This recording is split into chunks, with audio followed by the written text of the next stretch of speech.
Hi, this is Dr. Rukmini Chaudhary and you are watching Dr. Rukmini's Health Update. In my today's video, I will be talking about fetor oris or bad breath. Bad breath, it is unpleasant smell from your mouth. So today's topic is all about bad breath, that what is bad breath, what are the causes, what are the signs or symptoms, how we diagnose the problem, tests required for it, how you can prevent this problem, home treatment, best effective homeopathic medicine I will be talking. You are requested to watch complete video for complete information. So let's start. Definition first, the definition. What is fetor oris? See, the medical term is halitosis. Fetor oris means the bad breath or unpleasant smell coming from your mouth. So then what are the causes for it? See, there can be so many causes for fetor oris. It can be due to food items, certain food items. It can be due to tobacco. It can be due to some medical problem. There are so many diseases. There can be some oral problems, some dental problems, some gums problem. And yes, there are some allergies in that. Anti-allergic medicines causes. There are certain food items like garlic, raw onion, raw garlic, and their incomplete digestion. Yes, and there are some dental gums problem, like if you have pyorrhea, periodontitis. So in that case, yes, you have gingivitis. These problem causes fetor oris. If you have tobacco, any sort of tobacco product, any smoking, chewing, any form of tobacco, discuss that there are certain diseases like if you have diabetes mellitus, if you have any oral problem like if you're having sore throat, even sinusitis or postnasal drip by mouth. See, we have salivation, we have salivary glands that produce saliva, and saliva moist our mouth, clean our mouth actually. So if there is any problem, any blockage or any disease in salivary glands, then there is a production is hampered. So that causes xerostomia, means dry mouth, and in that case certain allergies are blamed for the fetor oris and certain anti-allergic drugs are blamed. And if you have any oral appliances like denture, ill-fitting denture, braces, yes, they sign or symptoms of fetor oris. See, fetor oris itself is a sign.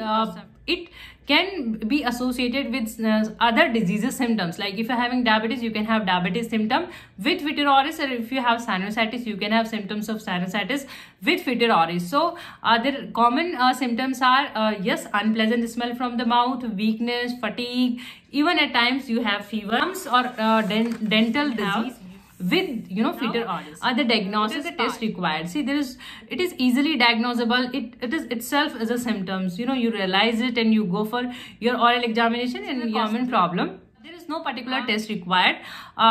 Oral examination can be done, and if you are having it is regularly or recurrent, test can be done, and usually it goes on its own by maintaining oral hygiene. If there is a problem is recurring, that related symptoms means the other symptom you are having. Now home treatment and can be discussed in the causes part, that if yes, you have smoking habits or you have any form of tobacco, so just quit that and just cut down it. Use sugar-free items, and you can do brush medicine. We will discuss one by one. After that, flossing is required. You can do floss, and brush is also required and suggested. You can clean your tongue, you can brush your tongue, and you can chew mint. And we are having so many medicines. We are having paste, we are having tablet form medicine, we are having drop, and we are having dilutions. We will discuss one by one, but you are requested to use medicine that is more suited to your case. You are not supposed to use all the medicine, because we discuss on the basis of symptoms, that what symptoms you are having, what medical problem you are having, because of that you have fetor oris. So all the medicines link we have provided in the description box if you are watching on YouTube. We are having Hipasulf. Hipasulf is the best medicine in homeopathy for fetor oris. You are having bad smell, unpleasant smell from your mouth due to any gum problem, right? You are having tooth and gum problem. Hipasulf is given when you have pus formation, pus discharge. So you can use Hipasulf with the help of dropper, or 2 to 3 drops twice or thrice before meal. It is given when you have fetor oris due to your gastric problem, means you are having GERD, gastric esophageal reflux diseases. You are having the water brush, and you are having gastric symptoms. Then in that case you can use Carbovez. And Carbovez is also given when you have gum bleeding, right? So 2 to 3 drops with the help of dropper direct on tongue, and if you feel any problem, you can add some water and you can increase the number of drops. All. See, Maxol is the medicine in homeopathy that is again given for the, Fetor oris, for the halitosis. But in Maxol, the contrary symptom is that you have more salivation, means you have excess salivation. Your salivary gland are overactivated and they produce more saliva.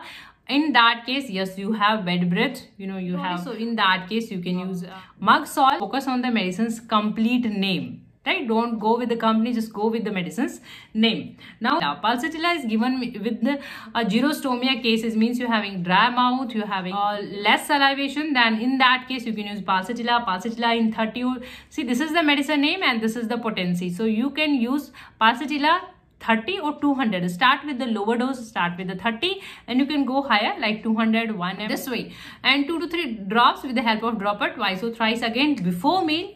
Try to use medicine before meal. If you are not able, you can use even post meals, like 30 minutes after the medicine. There is one more medicine, that is creosote. Again, a very good medicine given in tooth decay, distraction, like damage. Creosote you can be used 30 or 200 potency, 2 to 3 drops twice or thrice before meal. So these are the medicine in the dilution form. Now medicine in homeopathic medicine, and this is the Pyrea drop. This is the drop form medicine. So you just have 2 or 3 water, and you can add 10 or 15 drops, and you can have it twice or thrice before meal. And you can, this is given when you have Fetor oris due to Pyrea, means you are having Pyrea problem. In that case, you can use this medicine. Once you start feeling better, you can decrease your dose. You just taper down. Don't discontinue your medicine all of a sudden. Now Heclalava is quite famous in homeopathy, and it is mixed in all the medicine, in the tablet, in the pills. Like we are having Heclalava toothpaste, so Heclalava, and you can have this medicine in dilution as well. So I'm having this in the tablet form. So Heclalava is the main medicine. This is in the tablet form. You can use Heclalava when you have the tooth problem or gums problem, receding gums, tooth decay, again Fetor oris. Due to that, you can use Heclalava 2 tablets. These are the bigger tablets, so you can use these tablets in the water, and you can have it twice or thrice again. This is homeopathic dental cream, so you are requested to brush minimum twice if you're having Fetor oris, in the morning and before going to bed, twice in a day. This is the homeopathic gentle mild. You can use. See, this is the rinse out homeopathic mouthwash. So you are having Fetor oris, halitosis, you must use mouthwash. Why? Because mouthwash, and they prevent you from any sort of infection, bacterial infection. So you can use these mouthwash. These are not oral medicine that you are supposed to swallow. No, you just squash your mouth. You add 10 or 15 drops in some water and squash, and you just spit it out. So hopefully these video can help you. This video knowledgeable, informative. Please like, share our videos, and if you are watching for the first time, press the bell icon to get notified, and don't forget to subscribe the channel. Hopefully these video can end the screen on the videos, and for the more information, press on them. Thank you for watching. Thank you so much.